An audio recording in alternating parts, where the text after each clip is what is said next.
Hello दोस्तों, story line wise channel में आपका स्वागत है। आज की हमारी कहानी है बेटा बहू मेरे संदूक को हाथ मत लगाना, जो स्वाति जैन जी द्वारा लिखित कहानी है।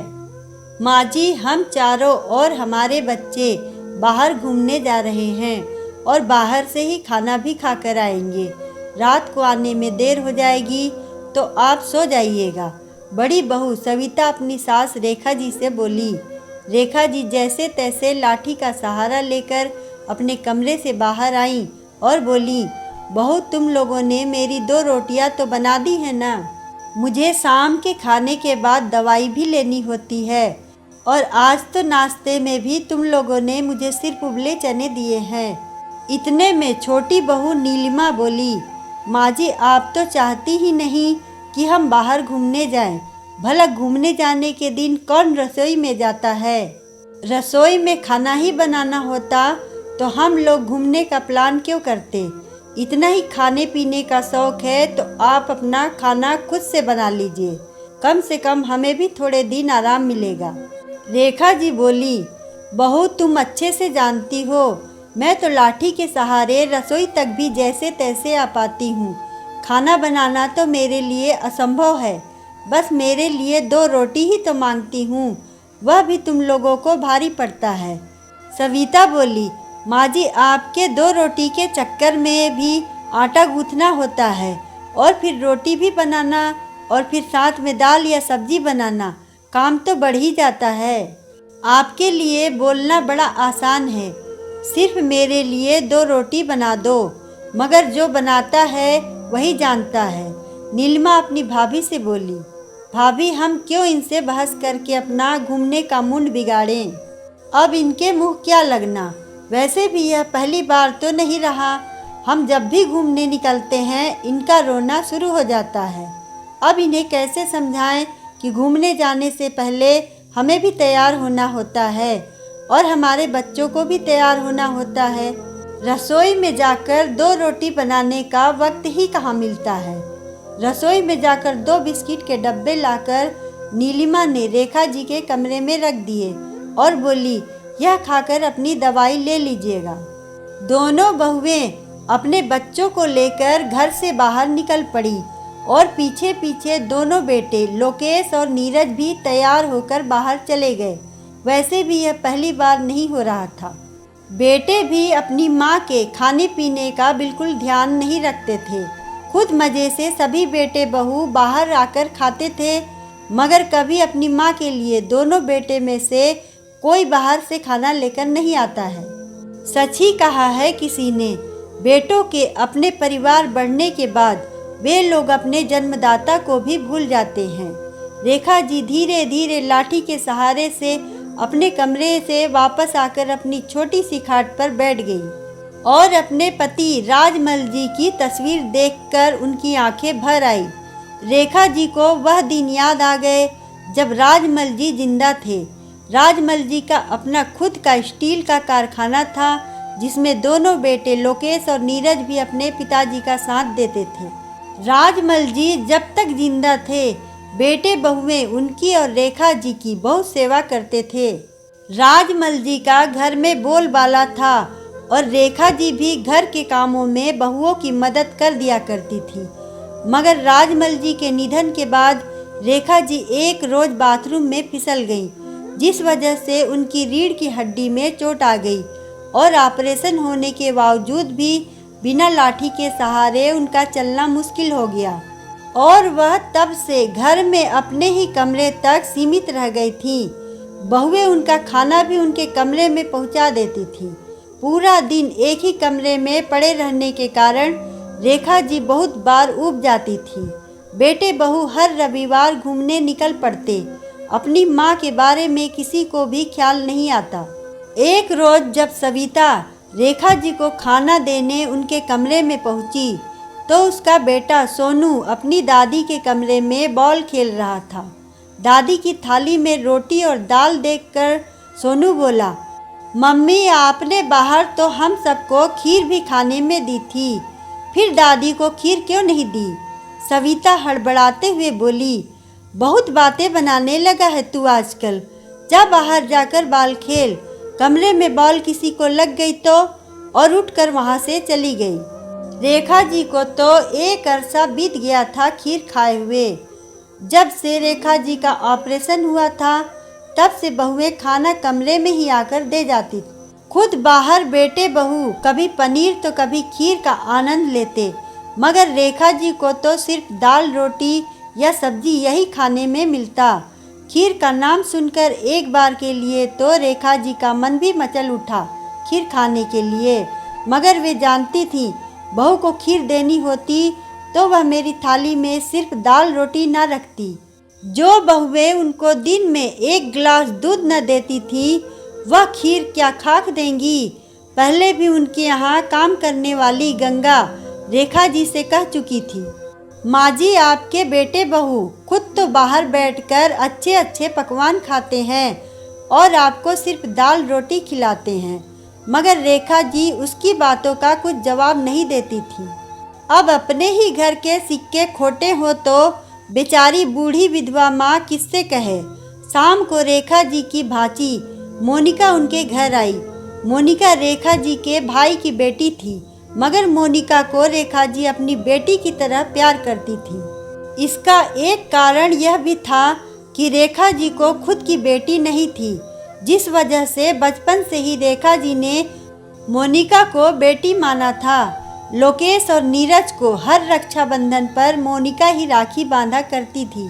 मोनिका जब छोटी थी रेखा जी कहा करती थी, तेरी शादी तक अगर मैं जिंदा रही तो तेरी शादी के लिए गहने जरूर बनवाऊंगी। मगर अब रेखा जी के वह सारे सपने अधूरे ही रह गए थे। मोनिका को भी अपनी बुआ के प्रति खास लगाव था।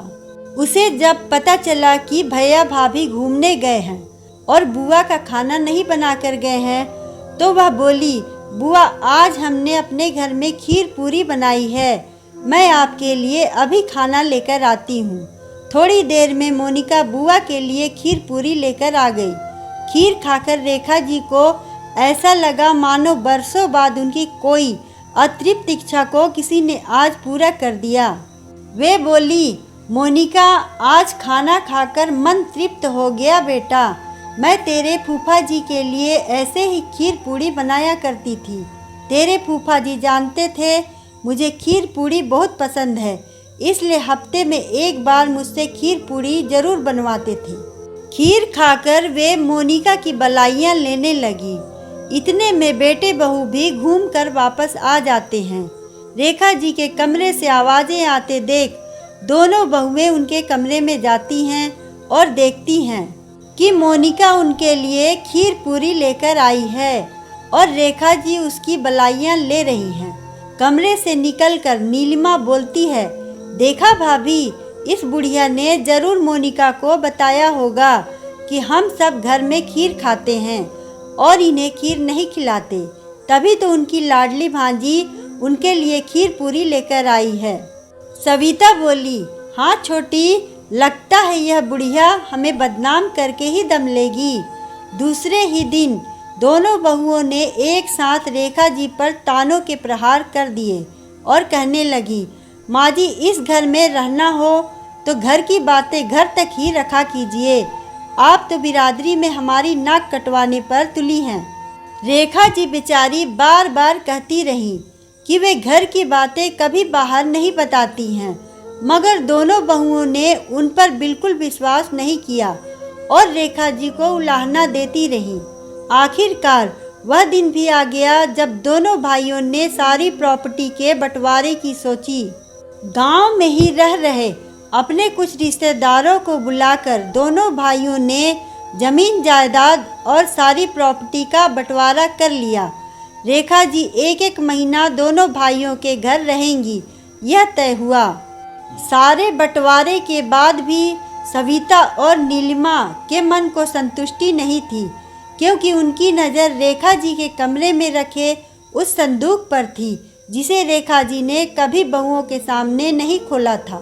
दोनों बहुएं एक दूसरे से बोली, आखिर यह संदूक बुढ़िया से खुलवाना ही पड़ेगा, जाने अंदर क्या छुपा रखा है। नीलिमा बोली, भाभी मुझे तो लगता है उस संदूक में बुढ़िया ने गहने छुपा रखे हैं जो वह अपनी लाडली भांजी मोनिका को देंगी, क्योंकि उन्होंने बचपन से ही मोनिका को अपनी बेटी माना है। सविता बोली, हम दोनों के होते हुए भला वह गहने मोनिका को क्यों दिए जाएंगे? यदि मोनिका घर की सगी बेटी होती तो भी हम उसे वह गहने नहीं ले जाने देते। फिर मोनिका तो हमारे पतियों की ममेरी बहन है, भला उसे हम कैसे गहने लेके जाने दे सकते हैं? चलो अभी खुलवाते हैं इस बुढ़िया से वह संदूक और निकलवाते हैं सारे गहने। सविता और नीलिमा अपने अपने पतियों को लेकर रेखा जी के कमरे में पहुंच गई। सविता बोली, माँ जी आप अच्छे से जानती हैं कि सभी चीज़ों का बंटवारा हो चुका है, फिर इस संदूक में क्या छुपा रखा है आपने? यह संदूक खोलिए और इसमें जो भी है उसका भी बंटवारा कर लीजिए। रेखा जी बोली, नहीं नहीं, इस संदूक में ऐसा कुछ नहीं है, मैं यह संदूक नहीं खोलने दूंगी। नीलिमा बोली, माँ जी हम जानते हैं इसमें आपने गहने छुपा रखे हैं और वह गहने आप अपनी लाडली भांजी मोनिका को देना चाहती हैं, मगर हम उन गहनों को मोनिका को नहीं देने देंगे। इस गहनों पर सिर्फ हम दोनों बहुओं का हक है। इतने में वहाँ मोनिका रेखा जी के लिए खीर पूरी लेकर पहुँच जाती है और कहती है, बुआ आपको खीर पूरी पसंद है ना? मैं आज आपके लिए वापस से खीर पूरी लाई हूँ। नीलिमा मोनिका को देखते ही कहती है, लो शैतान का नाम लिया नहीं कि शैतान हाजिर। मोनिका बोली, भाभी मैं कुछ समझी नहीं। नीलिमा बोली, तुम क्या समझती हो? माँ जी को खीर पूरी खिला खिला कर माँ जी के सारे गहने अपने हिस्से ले लोगी, मगर हम यह नहीं होने देंगे। रेखा जी बोली, तुम लोग बेचारी इस बच्ची से क्यों ऐसा बर्ताव कर रहे हो? यह भी इस संदूक के बारे में कुछ नहीं जानती और इस संदूक में ऐसा कुछ नहीं है जैसा तुम लोग सोच रहे हो। बेटा लोकेश बोला, माँ जब इस संदूक में ऐसा कुछ भी नहीं है तो तुम यह संदूक खोल क्यों नहीं देती? रेखा जी हाथ जोड़कर नाना करती रही। इतने में छोटी बहू नीलिमा जाकर वह संदूक खोल देती है। संदूक खोलते ही वहाँ खड़े बेटे बहू और सबके होश उड़ जाते हैं। संदूक में बहुत सारी बासी रोटियां जमा थी। मोनिका यह नज़ारा देखकर बोलती है, बुआ यह सब क्या है? संदूक में इतनी सारी बासी रोटियां। रेखा जी बोली, हाँ बेटा, जब भी यह लोग बाहर घूमने चले जाते थे और मेरे लिए रोटियां नहीं बनाकर जाते थे तो मैं मेरे भाग की दिन की एक रोटी संदूक में जमा करके रख देती ताकि यह लोग घूमने जाएं, उस दिन मुझे भूखा न सोना पड़े। मोनिका बोली, बुआ यह रोटियां तो कड़क हो चुकी हैं, आप कैसे खाती होंगी? रेखा जी बोली, बेटा इन रोटियों को मैं पानी में भिगो देती थी फिर इसे खाती थी। यह सब देखकर मोनिका रोने लगती है और रेखा जी के गले लग जाती है। दोनों बेटे बहुओं की नज़रें शर्म से झुक जाती हैं। दोस्तों, कभी भी बेटे बहुओं को अपने वृद्ध माता पिता के साथ ऐसा सलूक नहीं करना चाहिए, क्योंकि एक दिन बुढ़ापा तो सबको आना है। उनके बच्चे भी तो घर में जैसा माहौल वृद्ध लोगों के लिए देखेंगे वैसा ही व्यवहार वे भी अपने माता पिता के साथ करेंगे। अगर आपको ये कहानी अच्छी लगे तो वीडियो को लाइक करें, चैनल को सब्सक्राइब करें और कमेंट में बताएं कि आपको कहानी कैसी लगी। धन्यवाद।